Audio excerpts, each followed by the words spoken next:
बिस्मिल्लाहिर्रहमानिर्रहीम। इस video lecture के अंदर जो है वो हम लीनियर प्रोग्रामिंग को डिस्कस कर रहे होंगे कि बेसिकली लीनियर प्रोग्रामिंग प्रॉब्लम है क्या और किस तरीके से हम एक प्रॉब्लम स्टेटमेंट से लीनियर प्रोग्रामिंग मॉडल डेवलप करते हैं एंड देन उस लीनियर प्रोग्रामिंग मॉडल की असम्पशंस कौन कौन सी हैं। Okay and we will also discuss कि हम एक जो है वो इस जब हम मैथ मॉडल डेवलप कर लेते हैं प्रॉब्लम स्टेटमेंट से उसको हम ग्राफिकली कैसे सॉल्व कर सकते हैं, as well as we will discuss some limitation regarding the graphical method क्योंकि लीनियर प्रोग्रामिंग को सॉल्व करने के लिए हमारे पास मैथमेटिकल मेथड्स भी अवेलेबल है। ओके सो लेट्स डिस्कस कि बेसिकली लीनियर प्रोग्रामिंग है क्या। सो लिटिल बिट हिस्ट्री के पॉइंट ऑफ व्यू से अगर हम डिस्कस करें कि बेसिकली जो लीनियर प्रोग्रामिंग जो है वो उसका जो फर्स्ट कंसीव किया था वो जॉर्ज टेंजिक ने किया था okay 1947 में and he wrote a paper on programming in linear structure. पर जो नाम इन्होंने लीनियर प्रोग्रामिंग दिया वो कुकमैन ने जो है वो नाम दिया लीनियर प्रोग्रामिंग का। ओके और इस लीनियर प्रोग्रामिंग के मॉडल्स को क्योंकि ये एक मैथमेटिकल मेथड मॉडल है सो इसको सॉल्व करने के लिए जो फर्स्ट मैथमेटिकल मेथड हमें प्रोवाइड किया दैट इज अगेन जॉर्ज डेंजिक ने which is called as a simplex method and it's very famous method to solve a linear programming problem. So जो कि हम आगे जाके डिस्कस भी करेंगे। सो linear programming basically mathematical programming की एक ब्रांच है जिसको हम कंस्ट्रेंट ऑप्टिमाइजेशन प्रॉब्लम भी कहते हैं। कंस्ट्रेंट ऑप्टिमाइजेशन इसलिए कहते हैं क्योंकि इसके अंदर जो है वो एक ऑब्जेक्टिव फंक्शन होगा हमारा कि हम कोई ना कोई चीज मैक्सिमाइज या मिनिमाइज कर रहे होंगे and again the keyword is linear क्योंकि हमारे पास क्या है लीनियर प्रोग्रामिंग। सो हमारे पास ऑब्जेक्टिव फंक्शन भी लीनियर होना चाहिए और कंस्ट्रेंट्स भी लीनियर होनी चाहिए तभी हम वो लीनियर प्रोग्रामिंग के अंडर आएंगी। ओके सो जब भी हम एक मैथ मॉडल बना रहे होंगे मीन हम एक लीनियर प्रोग्रामिंग मॉडल डेवलप कर रहे होंगे सो उसके जो क्रिटिकल कंपोनेंट्स है वो कौन कौन से। Number one is the decision variable कि हम अपनी प्रॉब्लम स्टेटमेंट से सबसे पहले ये डिसाइड कर रहे होंगे कि what is my decision variable. So decision variable को हम कैसे डिफाइन कर सकते हैं, a physical quantity in which as a decision maker I am interested. So as a decision maker जिस चीज के अंदर हम इंटरेस्टेड है उसको हम डिसीजन वेरिएबल कहते हैं। जैसे फॉर एग्जांपल अगर हम बात करें कि हम दो तरह की प्रोडक्ट्स बनाना चाह रहे हैं और मैं इंटरेस्टेड हूँ कि प्रोडक्ट ए कितनी बनाऊं प्रोडक्ट बी कितनी बनाऊं so that mean number of unit of product A is one of my decision variable, number of product B is another decision variable that is x2 से हम इसको रिप्रेजेंट कर सकते हैं। so whatever representation method you want to use. So decision variables क्या है? A physical quantity in which a decision maker is interested. So based on that decision variable हम एक function develop कर रहे थे जो कि लीनियर फंक्शन होता है जिस फंक्शन को हम या तो मैक्सिमाइज करना चाह रहे होंगे या मिनिमाइज करना चाह रहे होंगे। ओके लाइक मैं कहता हूँ कि मुझे इस प्रोडक्ट के अगेंस्ट पर प्रोडक्ट के अगेंस्ट ₹2 प्रॉफिट है, ए के अगेंस्ट ₹3 प्रॉफिट है प्रोडक्ट बी के अगेंस्ट और मुझे प्रॉफिट को मैक्सिमाइज करना है। या मुझे प्रोडक्ट ए के अगेंस्ट ₹2 कॉस्ट आ रही है, मुझे प्रोडक्ट बी के अगेंस्ट ₹1 कॉस्ट आ रही है and I want to minimize it. So this linear function is called as a objective function. So जैसे हमने कहा कि either we want to maximize the objective function or either we want to minimize the objective function। क्योंकि ये constraint programming है so that mean हम अपने इस objective function को maximize या minimize कर सकते हैं under certain constraints और under certain limitations। ठीक है जी। और वो constraints या limitations जो है वो किस किस फॉर्म में हो सकती हैं, वो inequality फॉर्म में भी हो सकती हैं, वो equality फॉर्म में भी हो सकती हैं। Okay inequality mean less than और इक्वल टू या ग्रेटर देन और इक्वल टू हो सकती है या एग्जैक्टली इक्वल टू हो सकती है। सो हमने बेस्ड ऑन दीज लिमिटेशन या based on these constraint we want to maximize the profit okay और मिनिमाइज द कॉस्ट। मीन अपने ऑब्जेक्टिव फंक्शन को मैक्सिमाइज या मिनिमाइज कर सकते हैं। ओके नेक्स्ट थिंग जो कह रहे हैं कि डिसीजन वेरिएबल किसी तरह का भी हो सकता है, वो पॉजिटिव भी हो सकता है, नेगेटिव भी हो सकता है, वो अनरिस्ट्रिक्टेड भी हो सकता है। ठीक है सो डिसीजन वेरिएबल कुछ भी आपके पास वैल्यू आ सकती है। बट जब हम लीनियर प्रोग्रामिंग प्रॉब्लम को सॉल्व करते हैं तो वहां पे इंपॉर्टेंट क्या one of the assumption is कि तमाम के तमाम डिसीजन वेरिएबल्स जो हैं वो पॉजिटिव उसका आंसर आना चाहिए। क्यों? क्योंकि आपके पास जो लीनियर प्रोग्रामिंग का आंसर आएगा या आपका जो फिजिबल रीजन बनेगा मीन जिस जगह पे सोल्यूशन मौजूद होगा वो हमेशा लीनियर प्रोग्रामिंग में फर्स्ट क्वाड्रेंट के अंदर होता है जो कि हमारे पास प्लस प्लस की शक्ल में होता है, that mean all the answers of the decision variable must be the positive. Okay, so that is like in the first quadrant. So अब क्वेश्चन ये रेज हो जाता है कि वो जो डिसीजन वेरिएबल नेगेटिव है या अनरिस्ट्रिक्टेड है तो उनको हम कैसे डील करेंगे. सो उसको डील करने का डिफरेंट तरीकेकार है, वो हम आगे जाकर डिस्कस करेंगे. But remember that one of the linear programming model assumption is कि आपके तमाम डिसीजन वेरिएबल्स के आंसर जो है वो नॉन नेगेटिव होने चाहिए, मीन जीरो होने चाहिए. ओके, अब क्वेश्चन में आ जाता है कि आपके पास लीनियर प्रोग्रामिंग मॉडल हमें किस तरीके का नजर आ रहा होता है. दैट इज सो उसको तीन डिफरेंट तरीके हैं लिखने के. वन इज सबसे पहले आ जाता है स्टैंडर्ड फॉर्म. स्टैंडर्ड फॉर्म से क्या मुराद है, जैसे मैं कहता हूँ कि आप जी अपने प्रॉफिट को सपोज मैक्सिमाइज करना चाह रहे हो, ठीक है, या हम मिनिमाइज करना चाह रहे हैं. ओके, और हमारे पास क्या आ गया, उसको मैं ऑब्जेक्टिव फंक्शन रिप्रेजेंट कर देता हूँ z वेरिएबल के अकॉर्डिंगली, और मैं कहता हूँ कि मैं अपने जी प्रॉफिट को सो उसका कोफिशिएंट मैं ले लेता हूँ, coefficient 1 c1 x1 is my decision variable. So c is a coefficient जिसको हम टेक्निकल टर्म्स में पैरामीटर कहेंगे. ओके, इसी तरीके से अगेन सेकंड प्रोडक्ट कोफिशिएंट के जी c2 and second variable is x2 and up to so on cn xn, right. Subject to, okay, subject to हमारे पास क्या है, सर्टेन लिमिटेशंस. सो वो लिमिटेशंस को हम कैसे डिफाइन कर देते हैं, a1 x1, okay, a2 x2 up to an xn, right, less than और इक्वल टू b1. सो ये कंस्ट्रेंट आप जो है वो डिफरेंट तरीकों से लिख सकते हो डिपेंडिंग अपॉन द सिचुएशन. ये लेस देन और इक्वल टू भी हो सकती है, ग्रेटर देन और इक्वल टू भी हो सकती है, like a1 x1 plus a2 x2 up to so on an xn is greater than or equal to b1. Okay, so different तरह की मल्टीपल रिसोर्सेज हो सकती है. सो अगर हम इसको प्रॉपरली लिखना चाहें, so you can write down a11 a12 a1n b1, so then b21 x1 a22, right, x2 up to a n2 xn is equal to b2, that is representing the second resource, up to so on similarly up to bn तक हम जो है उसको लिख सकते हैं. So this kind of form of linear programming model को लिखने का, इसको नाम हम दे देते हैं extended version of linear programming model, या एक्सटेंडेड फॉर्म के अंदर हमने इसको लिखा है. सो बेसिकली ओपन फॉर्म के अंदर, और इसी को हम प्रॉपर मैथमेटिकल फॉर्म के अंदर लिख सकते हैं जिसको हम कॉम्पैक्ट फॉर्म कहते हैं. सो कॉम्पैक्ट फॉर्म के अंदर क्या है कि आपके पास मैक्सिमाइज मिनिमाइज सेम आ जाएगा. सो हम इसको समेशन की शक्ल में लिख रहे हैं. सो इस पूरे लीनियर फंक्शन को हम इस तरीके से समेशन की फॉर्म में लिख सकते हैं. सो सिमिलरली इस पूरी की पूरी चीज को हम इस समेशन की शक्ल के अंदर लिख सकते हैं. ठीक है, सो आपके पास अगेन कोई constraint less than equal to या ग्रेटर देन हो सकती है, and this is the right hand side. And in the end हमारे पास क्या होता है, non negativity constraint, that is a linear programming model assumption. जैसे मैंने को पहले बताया कि all the decision variable must be positive होने चाहिए. एंड द थर्ड फॉर्म जो इस लीनियर प्रोग्रामिंग मॉडल को लिखने की है, which is called as linear programming using matrix notation. So यहाँ पे ये जो हमारे पास कोफिशिएंट्स आ जाते हैं हम उसको ट्रांसपोज करेंगे कि ये मैट्रिक्स फॉर्म है. सो अगर आप इसको ओपन करके लिखें, so that would B basically आपके पास क्या आ जाएगा जी, c1 c2 up to so on cn, these are the coefficient, and then we have a column vector of the cn variable x1 x2 up to so on xn, right. so अगर हम ये n आ जाएगा, so अगर हम multiply करें, so that is the matrix notation of this one. Similarly a जो है वो हमारे पास coefficients का matrix है, this is a11 a12 up to a1n, right. Similarly we have a21 a22 up to so on a2n, and lastly we have an1 an2 up to ann. So that means n by n. So we have n rows, n column, right. So this is basically a matrix. Similarly we have this b is a column vector, that means we have b1 b2 up to bn, right.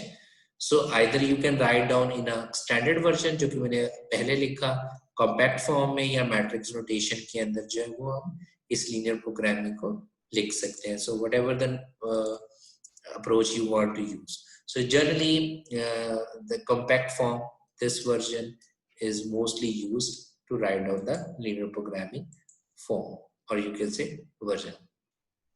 Okay अब हमारे पास आ जाता है कि जब हमने linear programming model बना लिया उसकी कौन कौन सी assumptions हमारे पास होती है. किसी भी लीनियर प्रोग्रामिंग मॉडल की जो फर्स्ट assumption है दैट इज linearity और you can say proportionality. So linearity या proportionality को आप क्या कैसे डिफाइन करते हैं कि आपके पास जो ऑब्जेक्टिव फंक्शन के कोएफिशिएंट्स हैं या जो कंस्ट्रेंट्स के कोएफिशिएंट्स हमारे पास आते हैं, ठीक है. सो जैसे हम कह देते हैं कि मेरे पास प्रोडक्ट ए है उसको मैंने x1 से रिप्रेजेंट कर दिया एंड 2 रुपीज मुझे प्रॉफिट आ रहा है प्रोडक्ट 1 के अगेंस्ट. इसी तरीके से मुझे 3 रुपीज आ रहा है प्रोडक्ट 2 के अगेंस्ट. सो ये जो आपके पास आ रहा है दीज कोएफिशिएंट्स ये स्ट्रिक्टली प्रोपोर्शनल होते हैं टुवर्ड्स अ डिसीजन वेरिएबल. ये आप कहते हैं लीनियरली रहते हैं. सो ऐसा नहीं है कि हम कहते हैं कि जैसे जैसे डिसीजन वेरिएबल की क्वांटिटी इंक्रीज हो रही है ये भी जो कोएफिशिएंट्स हैं वो भी इंक्रीज या डिक्रीज होते हैं. ये लीनियर ही रहते हैं, ये फिक्स ही रहते हैं. सो चाहे हम फर्स्ट प्रोडक्ट बना रहे हो, चाहे हम 100th प्रोडक्ट बना रहे हो, चाहे हम 1000th प्रोडक्ट बना रहे हो, सो हमारा प्रॉफिट जो है वो जो हमारे हमने लिखा है वो वही रहेगा, वो चेंज नहीं हो रहा होगा. So that's why we are saying they have the linear function और लीनियरिटी प्रोपोर्शन. ओके अगर आपको याद हो कि हमारे पास ऑपरेशन मैनेजमेंट के अंदर एक कॉन्सेप्ट यूज किया जाता है that is basically the mass production के पर्सपेक्टिव से कि अगर हम जैसे जैसे क्वांटिटी बढ़ाते चले जाए तो हमारी पर यूनिट कॉस्ट डिक्रीज होती है. सो लीनियर प्रोग्रामिंग में हम assumption ये लेके चल रहे होते हैं कि ऐसा बिल्कुल नहीं होता. चाहे आप एक प्रोडक्ट बनाओ, चाहे आप 100 प्रोडक्ट बनाओ, चाहे आप 1000 प्रोडक्ट बनाओ, आपका जो प्रॉफिट या कॉस्ट हमने लिखा हुआ है पर यूनिट ये लीनियर ही रहेगा, ये वही का वही रहेगा, वो चेंज नहीं होगा. ओके सो सेकंड अजम्पशन हमारे पास क्या that is a divisibility. Divisibility का मतलब ये है कि आपके जो डिसीजन वेरिएबल्स के आंसर्स हैं, मीन जब हमने लीनियर प्रोग्रामिंग मॉडल बनाया तो हमने कहा हमारे पास डिसीजन वेरिएबल्स के X I. So X where I जो है वो 1 2 अप टू n तक नंबर्स डिसीजन वेरिएबल्स हो सकते हैं. सो इनके आंसर फ्रैक्शन में आ सकते हैं. So that is a divisibility. So suppose अगर हम कहें कि आपके पास जो x1 है वो इंडिकेट करे प्रोडक्ट A को और x2 इंडिकेट करे प्रोडक्ट B को, ठीक है. सो हम कह देते हैं कि XA is 2.5 answer are possible कि हम जब हम लीनियर प्रोग्रामिंग प्रॉब्लम को सॉल्व कर रहे होंगे. सो बट अगर so this is assumption. So याद रखिएगा कि अगर आप चाहते हो कि नहीं मुझे फ्रैक्शन में आंसर नहीं चाहिए, मुझे non fractional mean exact integer में चाहिए, तो देन हम इंस्टेड ऑफ लीनियर प्रोग्रामिंग हम इंटीजर प्रोग्रामिंग यूज करेंगे, ठीक है. और इंटीजर प्रोग्रामिंग में और लीनियर प्रोग्रामिंग में डिफरेंस क्या होता है? The only difference lies in the decision variables. So like जैसे अगर मैं क्या करूं कि मेरा बाकी मॉडल तो एज इट इज रहेगा, सिर्फ और सिर्फ मैं इस डिसीजन वेरिएबल के ऊपर एक्स्ट्रा रिस्ट्रिक्शन लगा दूंगा कि अगर मुझे ये लीनियर प्रोग्रामिंग से इंटीजर प्रोग्रामिंग में कन्वर्ट करना है कि ये नॉन नेगेटिव तो हो ही हो, प्लस यानी कि and xi must be integer, right?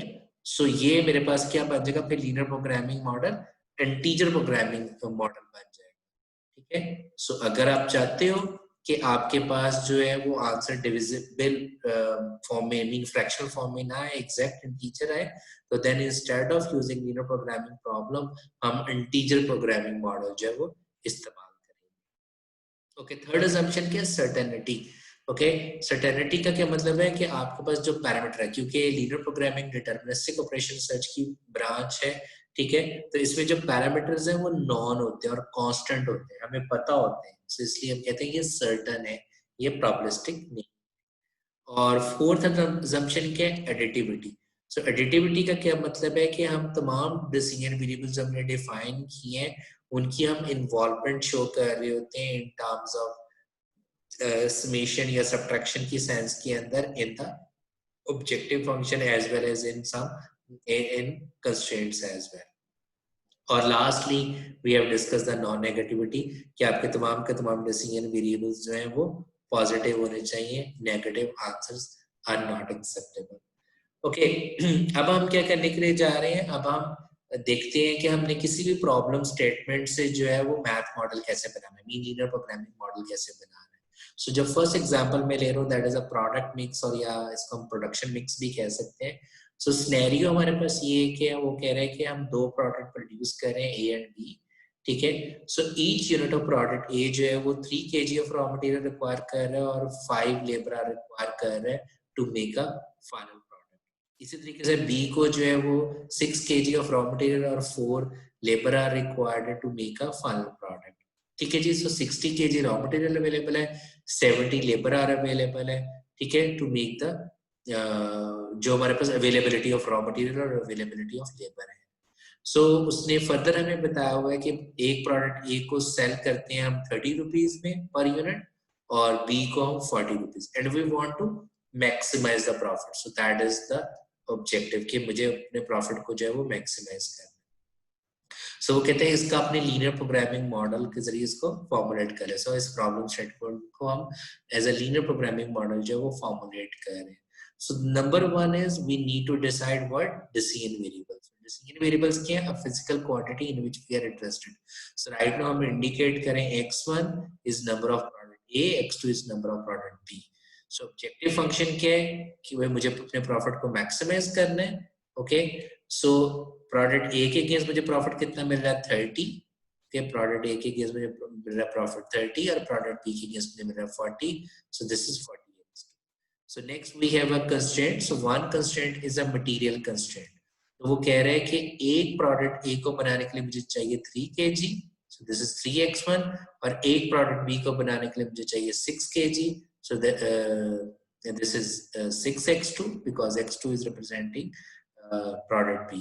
और मेरे पास कितना रॉ मटेरियल अवेलेबल है which is 60 kg। Similarly we have the labour constraint कि एक प्रोडक्ट ए को बनाने के लिए 5 लेबर आर चाहिए, और इसी तरीके से 4 लेबर आर चाहिए प्रोडक्ट बी को बनाने के लिए, और मेरे पास 17 लेबर आवर्स अवेलेबल है, और in the end we have a non negativity constraint. So अगर हम कंप्लीट मैथ मॉडल लिखें, mean complete linear programming model, that is look like this one. So we want to maximize the profit. Subject to we have a material constraint, we have a labor availability constraint. Okay. Similarly, ये भी product mix या production mix की example है। इसमें हमारे पास क्या है कि वो कह रहे हैं कि दो products हैं, bowls and mugs हमारे पास हैं। So that means मेरे पास decision variable क्या आ जाएगा? Number of bowls and number of mugs। और उसने हमें बताया हुआ है कि एक बाउल को बनाने के लिए कितना लेबर और कितना क्ले इज मटीरियल चाहिए पर यूनिट, और प्रॉफिट हमें गिवन है, plus availability of the raw material हमें रिसोर्सेज गिवन है, मीन लेबर का भी और क्ले का भी। सो this is exactly look like the previous math model. I hope you understand this one. So let's discuss a bit complex model, okay, that is this one, which is again a product mix or a production mix problem. So problem हमारे पास क्या, वो कह रहे हैं कि हमने 4 types of ties produce करनी है, ठीक है। One is an expansive all silk type, ठीक है। So जो प्रोडक्ट हमने बनानी है वो all silk type of ties बनानी है, all polyester type of ties बनानी है, या blend of poly and cotton। So 50% हम polyester यूज करेंगे, 50% cotton, या हम blend to यूज करेंगे 30% polyester, 70% हम cotton इस्तेमाल कर रहे हैं। ओके, सो हमारे पास जो डिसीजन वेरिएबल्स आ गए यहाँ पे राइट नाउ, वो क्या आ गए? 4 आ गए। That is number 1 is x1 is number of all silk ties, number 2 is all polyester ties, number 3 is blend 1 polyester cotton का, और नंबर 2 क्या आ गया? ब्लेंड 2, ठीक है, जिसमें हम 30% पॉलिस्टर 70% कॉटन इस्तेमाल कर रहे होंगे। ओके, और मेरा ऑब्जेक्टिव क्या है? I want to maximize my monthly profit. Okay, so monthly profit calculate करने के लिए उसने हमें जो इंफॉर्मेशन दी हुई है, उसने हमें सेलिंग प्राइस गिवन दी हुई है, उसने हमें बताया हुआ है कॉस्ट पर यार्ड, ठीक है, कि एक यार्ड के अगेंस्ट मुझे सिल्क के अगेंस्ट कितनी कॉस्ट आ रही है, पॉलिस्टर के अगेंस्ट कितनी आ रही है, और कॉटन के अगेंस्ट, और वो ईच टाई के अंदर जो है वो कितना मटेरियल इस्तेमाल हो रहा है। सो हम यूजिंग these 3 information हम जब वो अपना प्रॉफिट कैलकुलेट कर रहे होंगे, as you know that selling price minus cost is are the profit, so वो हम कैलकुलेट कर रहे हैं। so selling price minus cost, और कॉस्ट को हम कैसे कैलकुलेट कर रहे हैं कि कॉस्ट पर यार्ड हमारे पास कितनी आ रही है, क्योंकि डेटा उस चीज का हमें गिवन है, और यार्ड पर टाइम। ठीक है जी।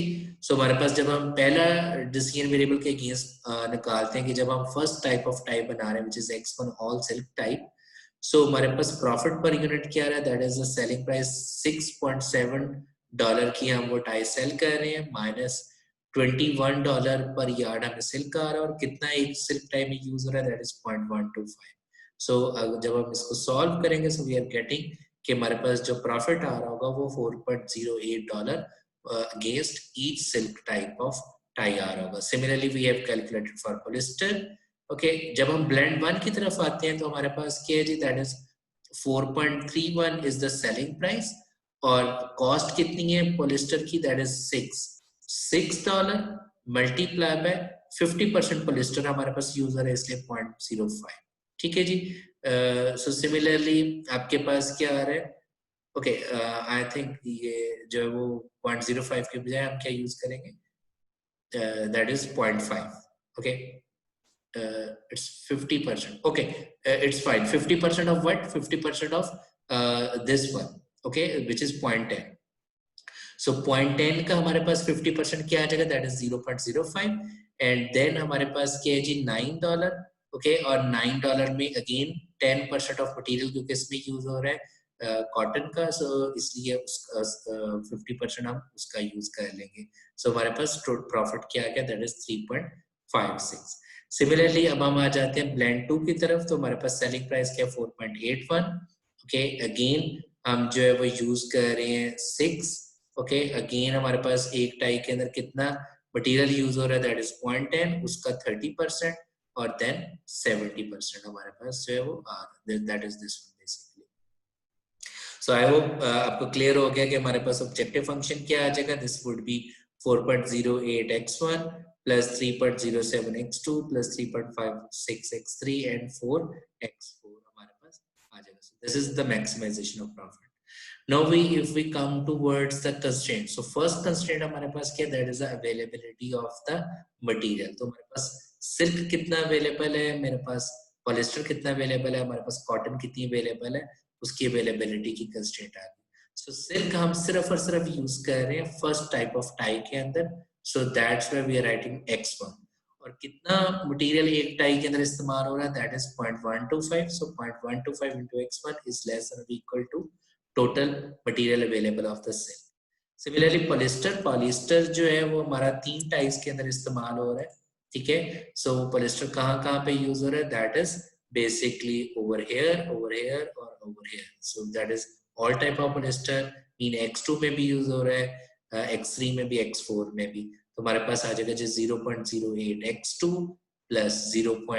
क्योंकि पॉलिस्टर यहाँ पे 50% है तो 0.05 ऑफ x3 प्लस यहाँ पे क्या 30% ऑफ 0.10 का 0.03 of x4 is lesser or equal to polyester कितना अवेलेबल है। Similarly we have the for cotton, क्योंकि कॉटन जो है वो 2 तरह के टाइप में यूज हो रहा है इसलिए 3 और 4 आ जाएगा।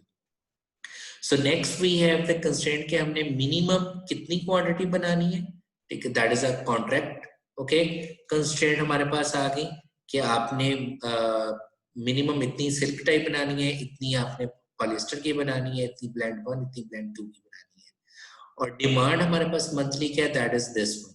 ठीक है जी, कि आपने जो डिमांड फुलफिल करनी है वो इतनी करनी है। So it's up to you कि आप एग्जैक्टली इक्वल टू लिख सकते हो। सो एग्जैक्टली इक्वल टू अगर यहाँ पे लिखोगे तो इसका मतलब है आपने एग्जैक्ट 7,000 बनानी है, ठीक है, एग्जैक्ट 14,000 बनानी है। बट आई वुड रिकमेंड, क्योंकि आपका मिनिमम कॉन्ट्रैक्ट है 6,000 और मंथली डिमांड जो है जो कि हमने आइडेंटिफाई की हुई है, that is a projected demand, वो 7,000 है। सो हम कह रहे हैं तो that mean in between lie करिए। But it's up to you कि अगर आप इस प्रॉब्लम को ऐसे लेते हो कि नहीं हमें एग्जैक्टली डिमांड के अकॉर्डिंगली करना है, तो then instead of using less और equal to we can use exactly equal to as well. बहरहाल क्योंकि मिनिमम इतनी हमने बनानी है और मैक्सिमम या कह लें कि अब डिमांड के अकॉर्डिंगली तो वो लेस देन और इक्वल टू आ जाएगा। क्योंकि यहाँ पे अगर हम एग्जैक्टली इक्वल टू यूज करेंगे तो as you can see that के डिमांड जो है वो ग्रेटर है इससे, जब हम एग्जैक्टली इक्वल टू डालेंगे तो ये हमारे पास खत्म हो जाएंगी। सो टेक्निकली स्पीकिंग आप फिर इन स्टेटमेंट्स को ना भी लिखो तो भी ठीक है, अगर आप यहाँ पे इक्वल टू लिख रहे हो। बहरहाल हमारे पास एट द एंड जो क्या आ जाएगा, non negativity constraint. I hope कि आपको ये क्लियर हो गया कि हमने इस प्रॉब्लम्स को किस तरीके से इसका मैथ मॉडल कन्वर्ट किया। ओके, तो नेक्स्ट हम एग्जांपल ले रहे हैं, अगेन अ प्रोडक्ट मिक्स की हम एग्जांपल ले रहे हैं। सो इसमें हमारे पास क्या है, वो कह रहे हैं कि हम बेसिकली प्रोड्यूस करें 3 टाइप्स ऑफ वॉशिंग मशीन के पार्ट्स जो है वो हम प्रोड्यूस कर रहे हैं। हमें कैपेसिटी पर आवर गिवन है, ठीक है, और हमें फर्दर जो इंफॉर्मेशन गिवन है that is the selling price. So हमें सेलिंग प्राइस अगेंस्ट 3 पार्ट्स, तो हमारे पास 3 पार्ट्स जो है वो हम बेसिकली प्रोड्यूस कर रहे हैं, इनके अगेंस्ट सेलिंग प्राइस हमें गिवन है, इनके अगेंस्ट हमें कॉस्ट भी गिवन है। सो this is basically the cost of each part के अगेंस्ट हमारे पास कॉस्ट गिवन है। फर्दर वो कह रहे हैं कि process only one type of, यानी कि हमारे पास जो कंपनी जो है वो हर एक को एक मशीन के ऊपर जो है वो प्रोसेस कर रही है, और cost per hour to each 3 machine. So machine की प्रोसेसिंग कॉस्ट जो है वो ये हमें गिवन है। कैपेसिटी पर आर हमें इस टेबल के अंदर गिवन है, और हम अपने प्रॉफिट को मैक्सिमाइज करना चाह रहे हैं एवरी आर के लिहाज से। सो पर आर के लिहाज से हमने बेसिकली प्रॉफिट को मैक्सिमाइज करना। सबसे पहले डिसीजन वेरिएबल क्या है, क्या हमारे पास x1 x2 x3 are basically the number of part A we should produce, B और सी। ओके, उसके बाद हमें अपने ऑब्जेक्टिव फंक्शन को कैलकुलेट करना है विच इज बेसिकली प्रॉफिट को। सो हमें सेलिंग प्राइस भी गिवन है, ठीक है, जैसे हमने ऊपर देखा कि हमें सेलिंग प्राइस भी गिवन है और हमें कॉस्ट भी गिवन है। सो उसको कैलकुलेट हम सबसे पहले क्या करेंगे, सबसे पहले वो हमें कह रहे हैं the purchase price. So this is basically the purchase price जो है वो हमें दी गई है, दैट इज जो हमें इंफॉर्मेशन अवेलेबल है that is this one. So casting of part A B C that is 5 6 and 10, ठीक है। सो दैट इज बेसिकली उनके ऊपर हमें जो कॉस्ट आ रही है। सो this is I think so cost of this one, make mistake. Okay okay, बहरहाल सो हमारे पास ये परचेज प्राइस आ गया। उसके बाद हमने इस ड्रिलिंग मशीन की कॉस्ट निकालनी, उसने हमें बताया है cost per hour to run this machine. So that mean drilling की हमारे पास पर आवर कॉस्ट कितनी है 20, और कैपेसिटी क्या है दैट इज कि हम 25 यूनिट बना सकते हैं। पर यूनिट कॉस्ट क्या आ जाएगी 20 divided by 25। So that is this one. Similarly part B के लिए क्या आ जाएगा 20/40, सी के लिए क्या आ जाएगा 20/25। Similarly for shaping a machine, similarly for polishing machine, and then we can add 5 this, so we will get the total cost जो हम bear कर रहे हैं इस वक्त प्रोडक्शन के अंदर। सेलिंग प्राइस हमें गिवन है, so selling price minus cost हम कैलकुलेट करेंगे, सो हमारे पास प्रॉफिट आ गया। सो दिस इज द प्रॉफिट। और हमारे पास कंस्ट्रेंट क्या है, क्योंकि हम पर आर के लिहाज अपने प्रॉफिट को मैक्सिमाइज करना चाह रहे हैं, so that is 1 R is available, so that is the 1 R के पॉइंट ऑफ व्यू से हमने कंस्ट्रेंट लगा दी।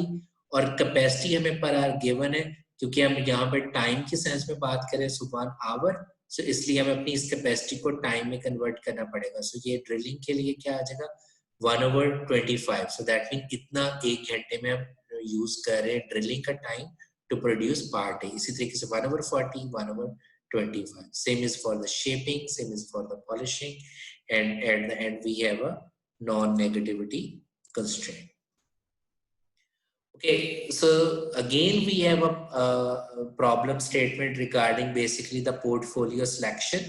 So if you read this problem statement, in this problem statement हमारे पास क्या है कि हमारे पास अली जो है उसके पास टोटल जो इन्वेस्टमेंट है वो है 70,000 की, ठीक है जी, और वो इन्वेस्टमेंट करना चाह रहा है, और उसके पास जो अल्टरनेटिव ऑप्शंस अवेलेबल है वो एक है जी नेशनल सर्टिफिकेट की, उसके अंदर वो कह रहा है कि जो हमें रिटर्न मिल रहा है वो 8.5 रिटर्न मिल रहा है। डिफेंस सेविंग सर्टिफिकेट की ऑप्शन अवेलेबल है, उस पर रिटर्न कितना मिल रहा है। एनआईटी की ऑप्शन अवेलेबल है, उस पर रिटर्न कितना मिल रहा है। एंड खास डिपॉजिट, उसमें हमें कितना रिटर्न मिल रहा है, ठीक है।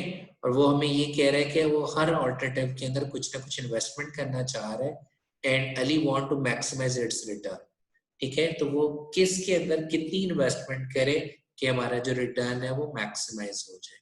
और subject to we have these 4 constraints plus we have the budget constraint, ठीक है। सो हमारे पास सबसे पहले डिसीजन वेरिएबल क्या आ गया, that is X1, X2, X3, X4 mean amount investment in national certificate, in defense saving, in NIT, in khas deposit. That is our decision variable, and we want to maximize our return. So that is my objective function कि आपके पास national certificate जो है वो X1 indicate कर रहा है, उसके against return है 8.5, so we can write down 0.085.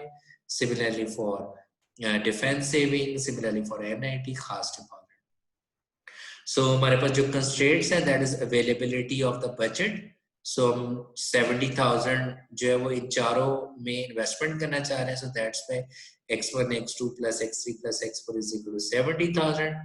Next वो कह रहे हैं no more than 20% should be investment of the total in खास deposit. So खास deposit जो है वो X4 है is less than or equal to 0.24 multiply by 70,000. ठीक है जी. So that means 14,000 से ज्यादा हम इसमें इन्वेस्टमेंट नहीं कर सकते. Next constraint है the amount investment in defense saving should not exceed the amount investment in other three.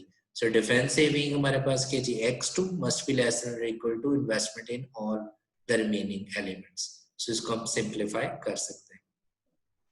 Similarly at least 30% investment हमने इन दो में करनी है, तो next constraint हमने बनाई हुई है. So इसलिए हमारे पास क्या आ जाएगा X2 plus X3 greater than or equal to 30% of the total budget. इसी तरीके से वो कह रहे हैं कि आपके पास जो है वो the ratio of amount investment in certificate to the amount investment in NIT should not exceed 1 to 3, mean 1/3. So that is X1 by X3, that is a ratio is less than or equal to 1/3. So we can simplify according to this one. So the whole math model is that is this one. Okay, so ये जितनी हमने अभी examples discuss की हैं, so इनको हम categorise कर सकते हैं कि ये सारी की सारी जो प्रॉब्लम्स हैं they are actually lying under the resource allocation problem. Mean जहाँ पे हमारे पास कुछ ना कुछ रिसोर्सेज की अवेलेबिलिटी के ऊपर जो है वो लिमिटेशंस थी और कहा जा रहा था कि आपने इससे ज्यादा रिसोर्सेज इस्तेमाल नहीं करने. ठीक है जी, इससे ज्यादा लेबर नहीं यूज करना, आवर इससे ज्यादा मटेरियल इस्तेमाल नहीं करना, इससे ज्यादा अपने बजट इस्तेमाल नहीं करना. ठीक है, इससे ज्यादा आपने यहाँ पे इन्वेस्टमेंट नहीं करनी. सो ये सारी की सारी under the resource allocation problem आ जाती है. इसलिए इसको जनरली प्रोडक्ट मिक्स जो है वो भी रिसोर्स एलोकेशन के अंडर आ जाती है. Portfolio selection also under the resource allocation आ जाती है. इवन अगर आपने एग्रीकल्चर के पॉइंट ऑफ व्यू से आपने कोई फार्म, अपनी जमीन कोई एलोकेट करनी है, वो भी आपके पास रिसोर्स एलोकेशन के अंडर आ जाती है. तो हम इसको फिर जनरलाइज मैथ मॉडल से भी रिप्रेजेंट कर सकते हैं कि ये इसका जो मैथ मॉडल है उसकी शक्ल काफी ज्यादा इससे मिलती जुलती होगी जनरलाइज फॉर्म में, कि हम प्रॉफिट को मैक्सिमाइज कर रहे होंगे और कोई ना कोई प्रॉफिट पर यूनिट होगा, हमारा डिसीजन वेरिएबल आ रहा होगा कुछ ना कुछ अकॉर्डिंग टू दैट, और हमारे पास जनरली जो कंस्ट्रेंट बन रही होगी वो लेस देन और इक्वल टू फॉर्म में बन रही होगी जनरली. ठीक है जी. एंड ऑब्वियसली यहाँ पे जो आई है वो आपकी टाइप ऑफ प्रोडक्ट्स को या एक्टिविटीज को इंडिकेट कर रहा होगा. जे जो है वो मशीन्स को इंडिकेट कर रहा है. ठीक है, मशीन्स या रिसोर्सेज को आप कह लें कि इंडिकेट कर रहा है. ठीक है, और these are the parameters. So this is basically the generic representation of resource allocation problem जो अभी हमने डिस्कस की, सच एज प्रोडक्ट मिक्स या प्रोडक्शन मिक्स उसको कह लें. पोर्टफोलियो सिलेक्शन की हमने एग्जांपल डिस्कस की है. Okay, next example हम discuss करें that is basically the regarding from the production planning problem के point of view से. Okay, right now जो problem मैं ले रहा हूँ उसमें मेरे पास क्या है कि हमारे पास एक product है, इस product को हम produce कर रहे हैं. Okay, और हम जो है वो plan बनाना चाह रहे हैं कि ये product हम next 4 months के अंदर जो है next 4 time period के अंदर, जिसको हम months की sense में हम time ले रहे हैं, कि हम पर्टिकुलर मंथ के अंदर कितनी प्रोडक्ट बनाए. मीन मंथ 1 के अंदर हम कितनी प्रोडक्शन करें इस प्रोडक्ट की, मंथ 2 में कितनी प्रोडक्शन करें, कितनी इन्वेंट्री रखें. ठीक है, कितनी हमें, अगर आप ओवर टाइम प्रोडक्शन कर रहे हो तो कितनी ओवर टाइम प्रोडक्शन करें. सिमिलरली अगर बैक ऑर्डर्स आपके पास हैं तो कितने बैक ऑर्डर हमें इस मंथ में डील करने हैं, कितने बैक ऑर्डर नेक्स्ट मंथ में डील करने हैं, so on. So production plan के अंदर जो क्रिटिकल एलिमेंट्स आ जाता है that is basically the production quantity. Okay, so we have one is the production quantity आपके पास आ जाती है, and the second critical element क्या आ जाता है, that is the inventory. कि हमें कितनी इन्वेंट्री हमारे पास मौजूद होनी चाहिए किसी भी पर्टिकुलर मंथ के अंदर, और कितनी इन्वेंट्री हमें जो है वो कैरी करनी है आगे।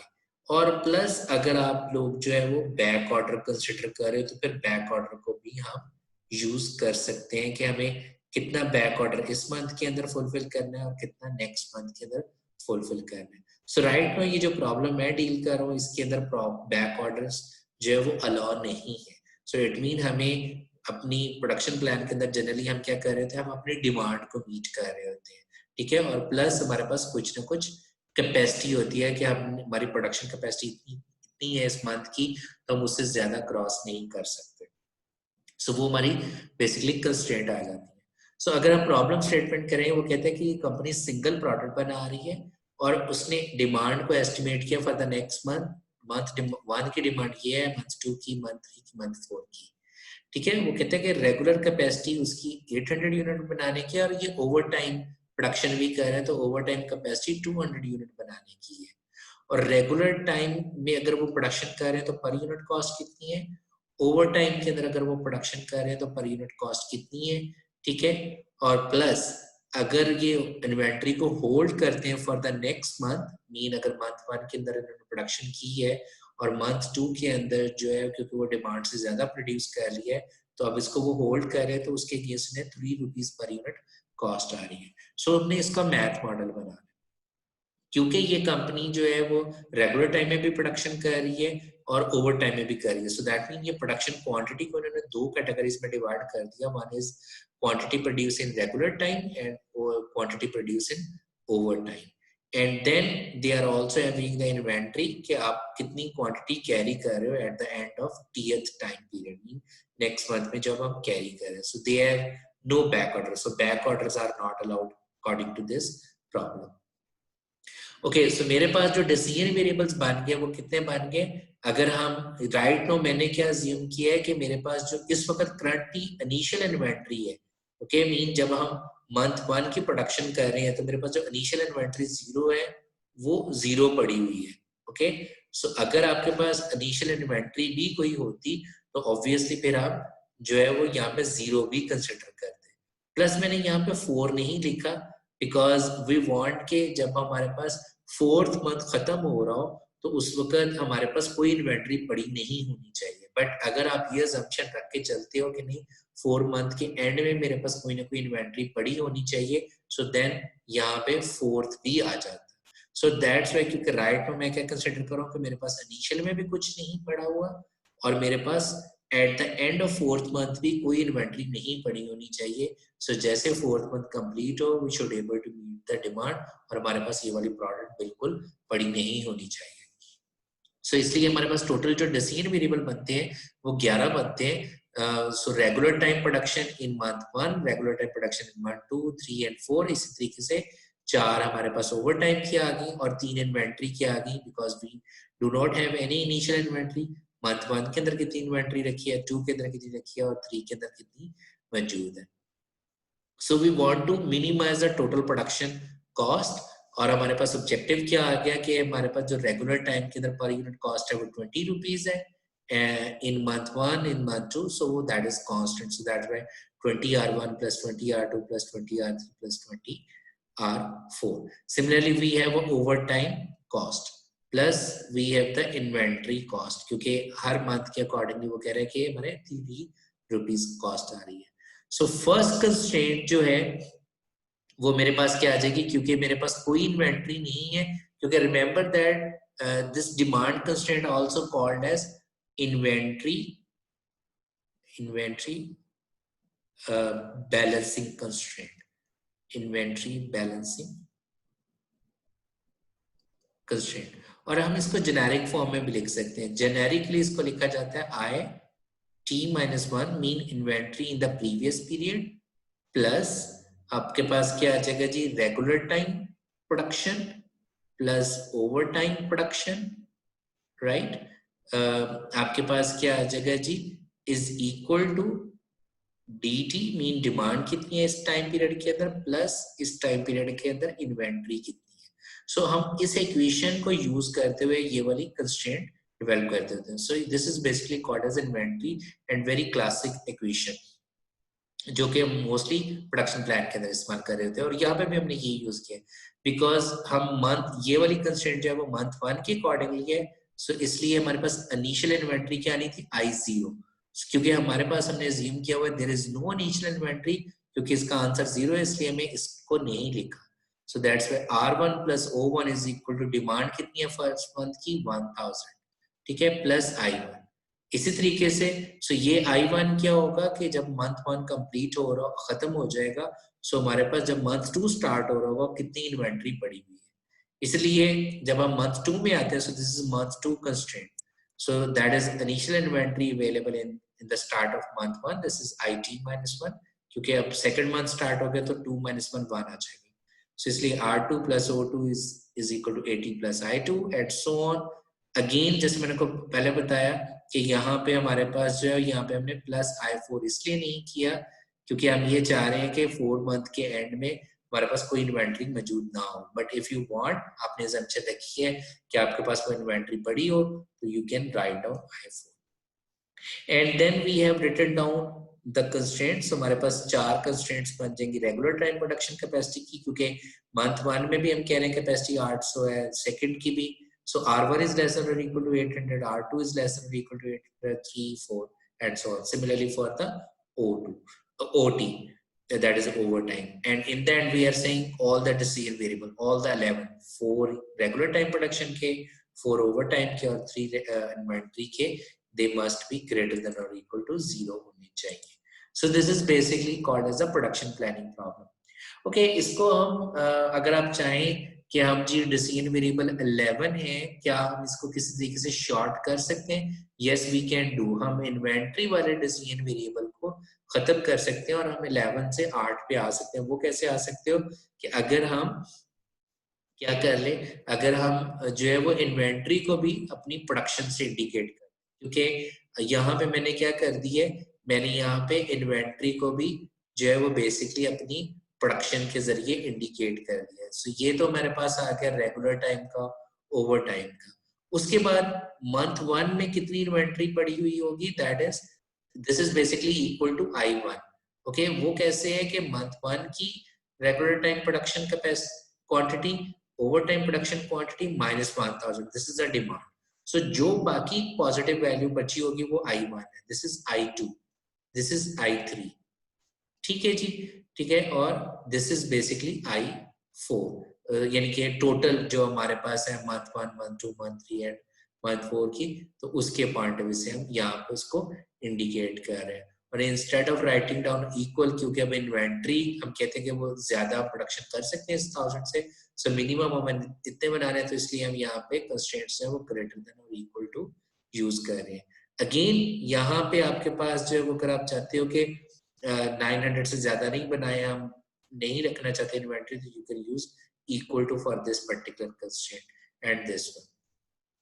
Okay, so it's up to you कि आप अगर कम डिसीजन वेरिएबल करना चाहते हो तो आप सेकंड वे से फॉर्मुलेट कर सकते हो, but this way usually use the first way to model this one. Okay, अब हम इसको जेनेरिक फॉर्म में अगर लिखना चाहें, सो हमारे पास जेनेरिक क्या बन जाएगा, सो ये बेसिकली प्रोडक्शन प्लानिंग प्रॉब्लम जो है वो हमारे पास क्या, single product multi period aggregate production या सिंपल प्रोडक्शन प्लानिंग प्रॉब्लम को हमने फॉर्मुलेट किया, जिसमें हमारे पास जनरली हम क्या कर रहे थे, minimizing the cost and we are minimizing the production cost, we are minimizing the inventory cost, उसका सम आ जाएगा। So CTP is basically the production quantity को इंडिकेट कर रहा है पर यूनिट, और हमने प्रीवियस एग्जांपल में देखा ये प्रोडक्शन रेगुलर और हमने ओवर टाइम की सेंस में देखा था। QT जो है वो प्रोडक्शन क्वांटिटी को इन मंथ पीरियड T को इंडिकेट कर रहा है and we are summing it the total production cost. इसी तरीके से यहाँ पे हम इन्वेंट्री होल्डिंग कॉस्ट को इंडिकेट करें, सो HT जो है वो per unit inventory holding cost को इंडिकेट कर रहा है, IT जो है वो क्वांटिटी को इंडिकेट कर रहा है of the inventory holding cost. So इस मॉडल के अंदर मैंने assumption क्या किया हुआ है, there is no initial inventory at the beginning of the month, so that means I0 is we have considered 0.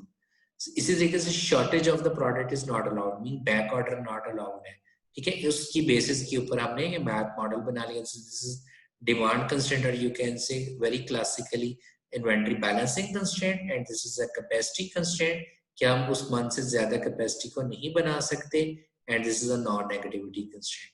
Okay so क्योंकि एक ही प्रोडक्ट है इसलिए प्रोडक्ट का इंडेक्स नहीं आएगा, सिर्फ टाइम पीरियड का इंडेक्स आएगा। सो वो हमने प्रीवियस एग्जांपल में देखा, हमारे पास टाइम पीरियड क्या था, month 1 2 3 4।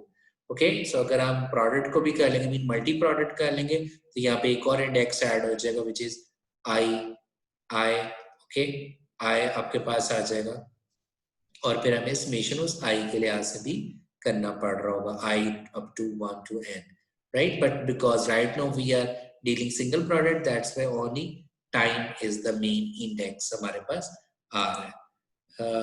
Okay so I hope कि आपको ये प्रोडक्शन प्लान के बारे में भी क्लियर हो गया।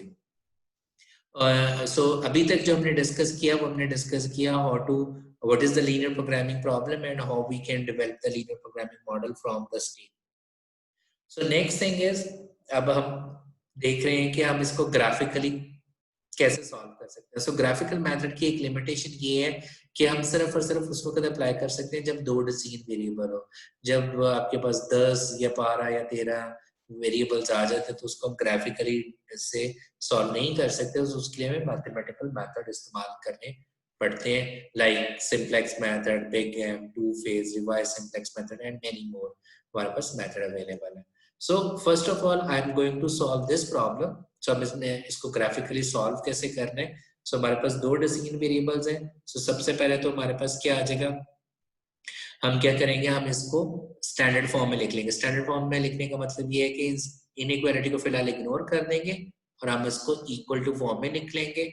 ओके और इसी तरीके से सेकंड कंस्ट्रेंट को भी मैं लिख रहा हूँ x1 + 2x2 = 50। ओके और हम क्या करते हैं, इनका जब हमने पॉइंट्स कैलकुलेट करें, सो अगर मेरे पास फर्स्ट कंस्ट्रेंट के अकॉर्डिंगली x1 अगर 0 है तो x2 क्या आ जाएगा 40। ओके सो मेरे पास पहला पॉइंट आ गया 0 और 40 फर्स्ट कंस्ट्रेंट के अकॉर्डिंग। सेकंड ये है कि अगर मैं x2 को 0 रख लूं और x1 कितना आ जाएगा 20। ओके x2 0 तो x1 कितना आ जाएगा 20। सिमिलरली सेकंड कंस्ट्रेंट के अकॉर्डिंगली अगर मेरे पास x1 0 है तो x2 कितना आ जाएगा 25। सिमिलरली अगर x2 0 है तो x1 कितना आ जाएगा 50। So this is 50, this is 0। So हमारे पास ग्राफ में आ जाएगा जी, this is x1 axis, this is x2। So हमारे पास अगर x1 में जो मैक्सिमम वैल्यू है वो 50 है। सो अगर मैं इसको ले लूं जी, दिस इज 10 20 30 अप टू 50 चले जाएंगे हम। ओके और x2 हमारे पास जो है मैक्सिमम 40 है। सो लेट्स से इसको भी मैं ले लेता हूँ 10 20 30 and up to 40. Okay, so the first point which we are going to draw is, so that is 0 40. इसका मतलब है कि we are talking about this point. Okay, and आपके पास जो है वो next आपके पास क्या आ रहा है, that is जो second constraint के accordingly है वो है 0 25 आपके पास आ रहा था। so जब आपके पास x1 जो था वो 0 था और वो दिस वन क्या आ जाएगा आपके पास, ओके मिस्टेक होगी। सो बेसिकली x1 क्या है, दैट इज 50। ओके और आपके पास x2 क्या है 0 और देन हमारे पास क्या है कि जब x2 जो है वो 0 है तो x1 हमारे पास क्या था which is 20। So that is this one. So हमारे पास फर्स्ट कंस्ट्रेंट क्या बन जाएगी, that is this one, sorry from over here to here. ठीक है सो हमारे पास फिजिबल रीजन क्या बन गया, that is this one. Similarly जब हम सेकंड कंस्ट्रेंट को जो है वो ड्रॉ करते हैं, मीन सेकंड कंस्ट्रेंट को हमने बनाना है, तो हमारे पास क्या था कि जब मेरे पास x2 जो है वो हमने 0 रखा था तो x1 कितना आया था 20। x2 0 तो x1 क्या है 20 और जब हमारे पास x1 0 है तो x2 क्या है 25। So that is this one. So अगर हम ड्रॉ करें that is this one. So दोनों सिस्टम ऑफ कंस्ट्रेंट को मिला के जो फिजिबल रीजन बन गया दैट इज दिस वन। सो ये जो हमारे पास शेडेड रीजन है ये वाला दोनों का कंबाइंड, इसको हम क्या कहते हैं feasible region. Okay so this is called as the feasible region, right. और हमारे पास रिमेंबर दैट जैसे मैंने आपको पहले बताया था लीनियर प्रोग्रामिंग प्रॉब्लम का जो सोल्यूशन है वो हमेशा फर्स्ट क्वाड्रेंट के अंदर लाई कर रहा होता है, ठीक है। So that mean this one हमारे पास ऑप्टिमम सॉल्यूशन होगा। और आपके पास जो ऑप्टिमम पॉइंट होगा वो हमेशा इन इस फिजिबल रीजन के कॉर्नर पॉइंट में से आएगा। सो ये जो डॉट पॉइंट्स हैं जो कि कॉर्नर पॉइंट्स हैं, सो आपका ऑप्टिमम सॉल्यूशन आप वन बाय वन करके इसको पुट करें। सो इन्हीं चारों पॉइंट में से जहां पे मेरा प्रॉफिट मैक्सिमाइज हो रहा होगा वो मेरा ऑप्टिमम सॉल्यूशन होगा। सो आपका ऑप्टिमम सॉल्यूशन इससे बाहर नहीं जा रहा होगा। ओके, एक और चीज ये देखिएगा कि अगर मुझे इस कंस्ट्रेंट को ड्रॉ करना है तो ये वाली मेरी कंस्ट्रेंट कैसे बन रही होगी, x1 पे जहां पे 400 होगा, सो इसका ग्राफ बन रहा होगा straight line. So that mean ये सारे के सारे पॉइंट फिजिबल है। इस तरीके से ये क्या बन जाएगा, x2 के ऊपर आपके पास जहां पे 700 होगा, ओके, सो वहां पे हम एक स्ट्रेट लाइन बन जाएगी और ये सारे के सारे मेरे फिजिबल पॉइंट्स होंगे। Okay, so I hope you know कि अब हमने ग्राफिकली इस प्रॉब्लम्स को सॉल्व कैसे करना है। ओके, सो जब हम लीनियर प्रोग्रामिंग प्रॉब्लम को सॉल्व कर रहे होते हैं तो हमारे पास after the solution we need to find out के कॉन्सेप्ट हमारे पास क्या है कि कौन कौन सी कंस्ट्रेंट्स बाइंडिंग है और कौन कौन सी कंस्ट्रेंट नॉन बाइंडिंग है। Okay, and how we know that, जब आपके पास ऑप्टिमम सॉल्यूशन आ जाएगा, अगर आप फॉर एग्जांपल ये जैसे ये वाली कंस्ट्रेंट है तो हमारे पास एक ऑप्टिमम सॉल्यूशन आया, तो आपने उस ऑप्टिमम सॉल्यूशन को लेफ्ट हैंड साइड पे पुट किया, अगर left hand side right hand side की इक्वल आ गई, that would be called as a binding constraint. So इसका मतलब ये भी है कि जितने आपके पास राइट हैंड साइड पे रिसोर्सेज मौजूद थे वो आपने सारे के सारे इस्तेमाल कर लिए। So that is indicating there is no resource left available. So that mean slack value binding constraint में 0 होगी। और नॉन बाइंडिंग कंस्ट्रेंट क्या होती है, जब लेफ्ट और राइट हैंड साइड इक्वल ना आए, सो दैट मीन आपके पास स्लैक की वैल्यू नॉन जीरो होगी। सो वो इंडिकेट कर रहा होगा कि आपके पास कितने रिसोर्सेज जो है वो बाकी बच गए हों। So I hope you understand what is a binding constraint when left hand side is equal to the right hand side, और इस केस के अंदर स्लैक का आंसर हमेशा 0 होगा। नॉन बाइंडिंग कंस्ट्रेंट क्या होती है, जब left hand side right hand side के इक्वल ना हो तो आपके पास ऐसी कंस्ट्रेंट्स को हम नॉन बाइंडिंग कहते हैं, और उस शक्ल उस सूरत के अंदर जो आपके पास है स्लैक की वैल्यू जो है वो नॉन जीरो होगी और वो अनयूज्ड रिसोर्सेज को इंडिकेट कर रहा होगा। So thank you so much, I hope you understand कि आपने लीनियर प्रोग्रामिंग क्या होती है, आपने प्रॉब्लम स्टेटमेंट से लीनियर प्रोग्रामिंग मॉडल डेवलप कैसे करना है, और अगर आपके पास 2 डिसीजन वेरिएबल के अकॉर्डिंग लीनियर प्रोग्रामिंग मॉडल है तो उसको हमने ग्राफिकली कैसे सॉल्व करना है। Thank you so much, see you in the next